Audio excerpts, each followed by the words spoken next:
ভারতের উচিত এই মুহূর্তে রংপুর ডিভিশনকে দখল করে ভারতের সঙ্গে জুড়ে নেওয়া। আর মনে রাখতে হবে, এই বিশাল রাম মূর্তি এবং সনাতন ধর্মীয় কমপ্লেক্সটি তৈরি হচ্ছে সেই রংপুর ডিভিশনে। সবার আগে প্রশ্ন হলো যে যেই ব্যক্তি আলু পটল বিক্রি করা এক ব্যক্তি ভ্যানে করে যে সবজি বিক্রি করতো, সে হঠাৎ করে এরকম বিশাল মন্দিরের তার কাছ থেকে টাকার হিসাব নিতে হবে যে সে টাকা কোথায় পাইলো। এরপরে আস্তে আস্তে যাইতে হবে গোয়েন্দা সংস্থা যে কিভাবে হইলো, কারা ফান্ডিং করলো, কেন ফান্ডিং করলো, এটার পেছনে কি। আপনাদের নিশ্চয়ই মনে আছে যে ভারতে এক রাম মন্দিরের কথা বলে তারপরে তারা অযোধ্যাতে একটা মসজিদ ভেঙে ফেললো এবং সেখানে সবশেষ তারা মন্দির বানিয়েই ছাড়লো। আসসালামু আলাইকুম প্রিয় দর্শক, রংপুরের রাম মূর্তি তৈরি হচ্ছে এবং ভারতের কঠিন একটি ষড়যন্ত্র সূচনা হচ্ছে এই ভারতের যে নির্দেশে বাংলাদেশের রংপুরে রাম মূর্তি। এবং এর পিছনে যে হরিদাসকে নিয়ে কথা বলা হচ্ছে, সেই হরিদাসের অতীত যদি জানতে পারেন তাহলে আপনারা অবাক হয়ে যাবেন। এই হরিদাস যে কত বড় প্রতারক ছিল এর আগে আমি একটি ভিডিওতে দেখিয়েছি, পিনাকি ভট্টাচার্য অনুসন্ধান করেছিল। প্রিয় দর্শক, ভারত শেখ হাসিনাকে যখন বাংলাদেশের মানুষ তাড়িয়ে দেয় ভারতে, ঠিক তখন থেকেই ভারত ব্যাপকভাবে বাংলাদেশের বিরুদ্ধে কথাবার্তা বলছে বা বাংলাদেশের বিরুদ্ধে চলছে, কিভাবে বাংলাদেশকে থামিয়ে দেওয়া যায় এবং কিভাবে বাংলাদেশের মধ্যে হিন্দু মুসলিম বিরোধ সৃষ্টি করা যায় এই বিষয়ে ব্যাপক তৎপরতা দেখাচ্ছে। ভারত সীমান্তে কি করছে এই বিষয়গুলো কিন্তু আপনারা পরিষ্কার জানেন। প্রিয় দর্শক, আজকে আমরা দেখব যে এই যে হরিদাস, চৈতালি রায় চক্রবর্তী, এরা ভারতের যে একদম সরাসরি এজেন্ট, তারা কত বড় রয়ের এজেন্ট এই বিষয়ে আরও বিস্তারিত জানবো। সেই সাথে ভারত রংপুর দিয়ে শুরু করেছে তাদের ষড়যন্ত্র, এইভাবে সারা বাংলাদেশ একটি বিশৃঙ্খল পরিবেশ তৈরি করতে চাচ্ছে। এই বিষয়ে আরও বিস্তারিত জানতে আমাদের সাথে কথা বলছেন সবার পরিচিত পিএমও সাহসী সাংবাদিক ইলিয়াস হোসাইন। আমরা সরাসরি ভিডিও স্ক্রিনে চলে যাব এবং সেখানে তার গুরুত্বপূর্ণ আলোচনা দেখে আসবো। তো চলুন আমরা সরাসরি ভিডিও স্ক্রিনে চলে যাই। ভারতের উচিত এই মুহূর্তে রংপুর ডিভিশনকে দখল করে ভারতের সঙ্গে জুড়ে নেওয়া। আর মনে রাখতে হবে, এই বিশাল রাম মূর্তি এবং সনাতন ধর্মীয় কমপ্লেক্সটি তৈরি হচ্ছে সেই রংপুর ডিভিশনে। আসসালামু আলাইকুম। বাংলাদেশের গোয়েন্দা সংস্থা যারা আছে এদের উচিত এই গেল কয়েক বছরে যারা আছে এদের উচিত গলায় দড়ি দিয়ে মারা যাওয়া। আমি হাসিনার সময়, হাসিনা তো ইচ্ছা করেই করতো, হাসিনার পরে যারা ছিল ডিজিএফআই, এনএসআই, পুলিশের বিভিন্ন গোয়েন্দা সংস্থা যারা আছে, রাজনীতিবিদ, এদের সবার বাংলাদেশের এদের গলায় দড়ি দিয়ে মারা যাওয়া উচিত। আমি পিনাকি দাদা এই রংপুরের গাইবান্ধার এটার পলাশবাড়ির রাম মন্দিরের কথা যখন ভিডিওটা লিঙ্কটা আমার পাঠানোর পরে আমি একটু পরে লিঙ্কে ঢোকার পরে দেখি এটা দেখে আমি বিশ্বাস করতে পারছিলাম। আমি মনে করছিলাম যে বোধহয় এটা এআই দিয়ে বোধহয় বানানো। এই দেশের রাজনীতিবিদ, এই দেশের ধর্মীয় নেতা, এই দেশের সাংবাদিক, গোয়েন্দা সংস্থা কোথায় আছে? তাদের চোখের সামনে দিয়ে, ভাই আপনারা সারাদিন পূজা করেন, আপনারা মূর্তি বানান, আপনারা মন্দির বানান, আমাদের কোনো সমস্যা নেই। বাংলাদেশের এই বাংলা, বিহার, উড়িষ্যা, এখনো পর্যন্ত কলকাতাতে আপনি খুঁজে দেখেন তো রাম মন্দির আছে কিনা এরকম একটা। এই পুরো বাংলা, বিহার, উড়িষ্যার বৃহৎ বাংলা যেটা, আপনি খুঁজে দেখেন তো যে কোন জায়গায় ওদিকে আপনি আসামে যান, মণিপুরে যান, নাগাল্যান্ডে যান, কোন দিকে আছে আমাকে বলেন। রাম মন্দির কেন বানাইতে হবে? এটার পেছনে একটা বিশাল আকারের পরিকল্পনা ভারতের ছিল।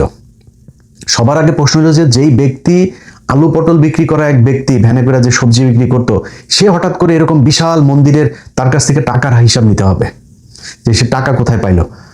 এরপরে আস্তে আস্তে যাইতে হবে গোয়েন্দা সংস্থা যে কিভাবে হইলো, কারা ফান্ডিং করলো, কেন ফান্ডিং করলো, এটার পেছনে কি। আপনাদের নিশ্চয়ই মনে আছে যে ভারতে এক রাম মন্দিরের কথা বলে তারপরে তারা অযোধ্যাতে একটা মসজিদ ভেঙে ফেললো এবং সেখানে সবশেষ তারা মন্দির বানিয়েই ছাড়লো। মসজিদের জন্য জায়গা দিয়েছে অন্যদিকে, বাট ওইখানে তাদের মন্দির বানাইতেই হবে, ওইটা তাদের এখন আপনি আমরা থাকবো না। অনেক বাংলাদেশের বহু পয়সাওয়ালা, বহু ক্ষমতা সম্পন্ন লোকজন এখন কথা বলার সময় জায়গায় জায়গায় তারপরে বলতে পারে, বাট আপনি অনেক টাকা পয়সার মালিক হয়েছেন, বিশাল ক্ষমতার মালিক হয়েছেন, আপনি আপনার সন্তানকে এই দেশে রেখে যাবেন। আজ থেকে 50 বছর, আজ থেকে 100 বছর, 200 বছর পরে বলবে যে এই যে এটা হচ্ছে গিয়ে রামের পুণ্যভূমি, এই দেশ পুরোটাই আমাদের দিয়া দাও। একজন হিন্দু নেতা, তার বক্তব্য শোনার পরে শরীরের প্রতিটা লোম দাঁড়িয়ে গিয়েছে। বক্তব্যটা শোনেন। রাম মূর্তি কতটুকু হবে, কত ইঞ্চি হবে, সেটা ঠিক করবে এদেশের হিন্দুরা। তোরা ঠিক করার কে? রাম মন্দির দেখা গেল কি দেখা গেল না? তোরা যদি রাম মন্দিরকে ভয় পাস, তোরা প্রয়োজনে পলাশ বাইরে যাস না, তোরা প্রয়োজন বোধে গাইবান্ধা থেকে অন্য জেলায় চলে যা। রাম মন্দির প্রতিষ্ঠা হবে, এই বাংলাদেশের রাম মন্দির প্রতিষ্ঠা কেউ ঠেকাতে পারবে না। বাংলাদেশ এমন কোনো শক্তি নাই যে রাম মন্দির প্রতিষ্ঠা ঠেকায়। রাম মন্দির আপনারা প্রতিষ্ঠা করেছেন, রাম মন্দির হবে এবং আগের চাইতে অনেক সুন্দরভাবে রাম মন্দির হবে, সারা বাংলাদেশের লোক সেখানে যাবে। আজকের এই ছাত্র এবং ছাত্র যুবদেরকে আমি ধন্যবাদ জানাই। অল্প সময়ের মধ্যে একটি প্রতিবাদ তারা করেছে, প্রতিবাদের সূচনা তারা আজকে করেছে এবং ঘোষণা দিয়েছে যতদিন পর্যন্ত পলাশবাড়ীতে রাম মন্দির নির্মাণ না হবে ততদিন পর্যন্ত এই ছাত্র জনতা সারা বাংলাদেশে আন্দোলন করবে। যেহেতু তারা ঘোষণা দিয়েছে, আমি এই দেশের হিন্দু ছাত্র এবং যুবদেরকে চিনি, যেহেতু তারা ঘোষণা দিয়েছে, তারা এই ঘোষণার ফল না পাওয়া পর্যন্ত ঘরে ফিরবে না, এটা আমার বিশ্বাস। চিন্তা করেন, বাংলাদেশে বসা বাংলাদেশের 92% মানুষকে বলে এই দেশ থেকে তাদেরকে চলে যেতে হবে তাদের রাম মন্দির বানানোর জন্য। এই গেল কয়েকদিনে, এই এক সপ্তাহের ভেতরে কয়েকটা মিছিল তারা বের করেছে। সেই মিছিলগুলোর ভেতরে তাদের যেই দেশীয় অস্ত্রপাতি, কোমরে আরো ভেতরে প্যান্টের ভেতরে কি ছিল সেটা তো জানি না, উপরে যা তারা দেখিয়েছে ত্রিশূল মিশুল এগুলো দিয়ে, তারপরে যেইভাবে রাস্তায় তারা অস্ত্রের ঝনঝনানি দেখিয়েছে, বিশ্বাস করতে কঠিন হচ্ছে এখনো তারেক রহমান ক্ষমতায় না শেখ হাসিনা ক্ষমতায়। যদি নাকি মনে করেন ভারতীয় দালালদেরকে এইভাবে সুযোগ দিবেন, আমরা কিন্তু বিএনপির ব্যাপারে আমি তো একদম নিশ্চুপি হয়ে গিয়েছি। কারণ বিএনপিকে আমি আগের ভিডিওতে বলেছি যে বিএনপির ব্যাপারে আমার ব্যক্তিগতভাবে আমি পজিটিভ অনেক কিছু দেখেছি, যে কাজগুলো হচ্ছে বিশেষ করে ভারতের সাথে, তারপরে পাকিস্তান, চীন, টার্কি, ইউএসএ, এসব দেশের সাথে বিভিন্ন চুক্তি, বিভিন্ন দেশের পররাষ্ট্রমন্ত্রীরা আসা, ভারতের সাথে পুশিন নিয়ে সীমান্তে যে উত্তেজনা, এসব সবকিছু মিলায় আমি মনে করছি যে বিএনপি সরকার এই দেশের মানুষ যা চায় তারা তাই করতে যাচ্ছে। এই কারণে আমরা কিন্তু চুপ হয়ে আছি। কিন্তু আপনারা যদি মনে করেন যে এইভাবে তাদের আস্ফালন করতে দিবেন, তাহলে কিন্তু আমরা মনে করবো অন্য কিছু। এখনো কিন্তু আপনারা আমাদের পর্যবেক্ষণের ভেতরে আছেন, এখনো ফাইনাল কোনো রেজাল্ট আমরা পাইনি। অতএব আপনাদেরকে সিদ্ধান্ত নিতে হবে, এরা এইভাবে প্রকাশ্যে এই দেশের আইন না মেনে তারপরে তারা বলবে যে একটা ধরে মুসলমান ধর, তাদেরকে এই কর সেই করে, এই ধরনের প্রকাশ্যে মিছিল করেছে তারা। শুনেন মিছিলের সে ভাষাগুলো।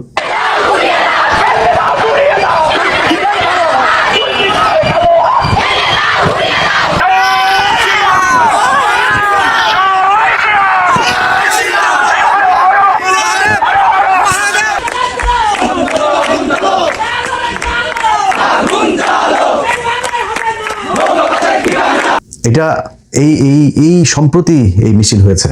তারা যে ভাষা, যেইভাবে যে বডি ল্যাঙ্গুয়েজ, তাদের পেছনে একটা গভীর শক্তি কাজ করছে, যারা তাদেরকে উস্কানি দিচ্ছে যে বাংলাদেশে একটা সাম্প্রদায়িক দাঙ্গা বাঁধাইতে হবে। এখন যদি নাকি ধরেন মুসলমানরা যদি যায় বলে যে আমরা রংপুরে বাংলাদেশের সর্ববৃহৎ মাদ্রাসা, ধরেন দেওবন্দের আদলে যদি এখন বাংলাদেশে একটা ওইরকম মাদ্রাসা প্রতিষ্ঠার জন্য আলেমরা বলে, তাহলে তো বাঁধবে। আমার দেশে হইতে পারে না মাদ্রাসা। আমি মনে করি আলেমদের এখন উচিত, তাদের মূল যে টার্গেট সেটা হচ্ছে রংপুর গাইবান্ধার এই অঞ্চলকে, এই যে চিকেন নেক, এটা হাসিনার সময় থেকে আস্তে আস্তে তাদের ধর্মীয় লোকজনকে ওইখানে নিয়ে মোটামুটি ওইটাকে পুরো তাদের অধ্যুষিত এলাকা বানায়, তারপরে চিকেন নেকটাকে একটু লম্বা করা, এটা ছিল মূল টার্গেট। আর বাংলাদেশও তাদের দখলে ছিল। দেখেন, বিষয়টাকে যত ছোট করে, যত তুচ্ছ তাচ্ছিল্য করে দেখতে চাবেন, বিষয়টা এরকম না। এই ভারত এর আগে ঠিক একই ঘটনা দিয়ে, একই রকম কাহিনী করে, নাটক সাজিয়ে তারা ভারতের একাধিক রাজ্য তাদের আশপাশে থেকে তারা দখল করেছে। এই যে আজকের যে হায়দ্রাবাদ দেখছেন, এই হায়দ্রাবাদের তখনকার যে নিজাম ছিল, পৃথিবীর সবচাইতে ধনী রাষ্ট্রের মধ্যে একটা ছিল এই হায়দ্রাবাদ, স্বাধীন রাষ্ট্র ছিল। আসসালামু আলাইকুম প্রিয় দর্শক, আশা করি পুরো ভিডিওটি দেখেছেন এবং বুঝতে পেরেছেন যে হরিদাস এবং এই চৈতালি রায় চক্রবর্তী এরা কত বড় ভারতের এজেন্ট এবং কত শক্তিশালী এজেন্ট।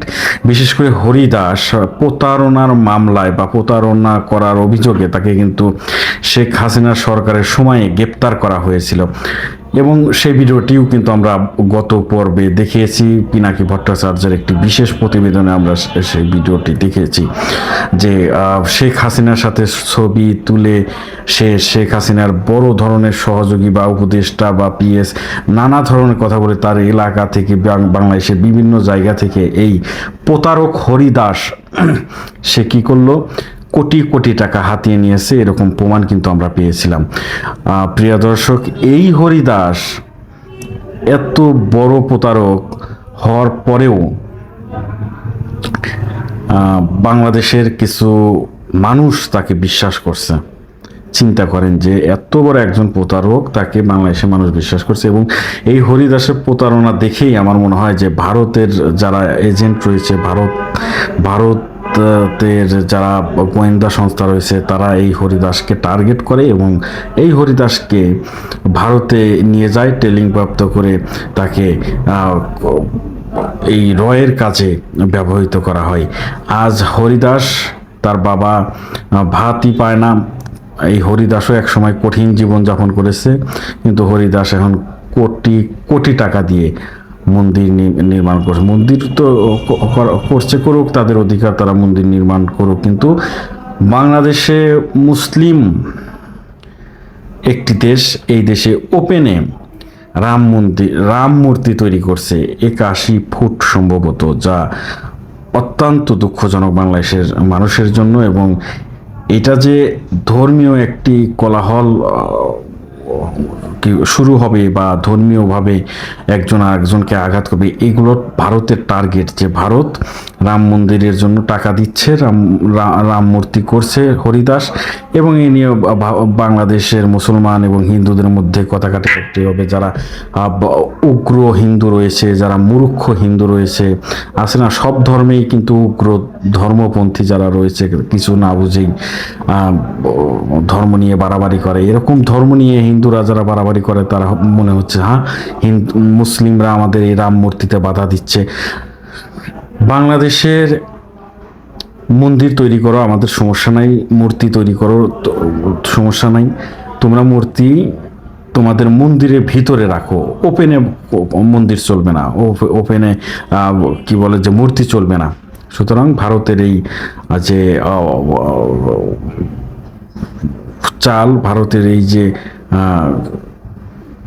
ষড়যন্ত্র, এগুলো আমরা রুখে দেব। তো সবাই ভালো থাকবেন, সুস্থ থাকবেন। হরিদাসকে রিমান্ডে নিয়ে পেটানো হোক এবং তার থেকে আরও তথ্য বের করা হোক। সবাই ভালো থাকবেন, সুস্থ থাকবেন। ভিডিওটি শেষ করছি, আবারও দেখা হবে ইনশাল্লাহ। আসসালামু আলাইকুম।